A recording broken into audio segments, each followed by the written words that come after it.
Mga kapuso, sa unang bahagi po ng Abril ay sisimulan na ang rehabilitasyon ng EDSA ayon sa Department of Transportation.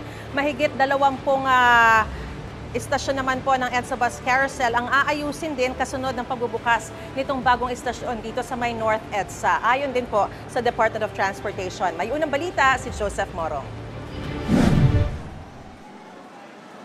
May elevator at escalator at mga signages at pasilidad tulad ng CR. Hindi ito airport kundi ang bagong bukas na North Avenue Station ng EDSA Bus Carousel na donated ng kakabit na mall.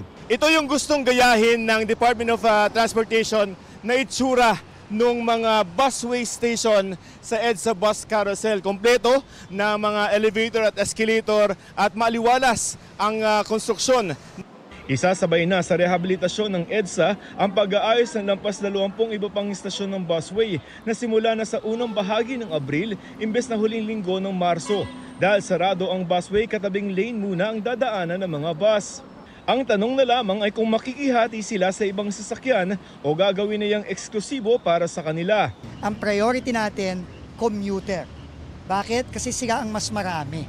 Ang kotse, 4 lang. Ang bus, 50. Sa rehab, unang babakbakin ng isang segment ng northbound lane ng EDSA mula Balintawak hanggang Monumento.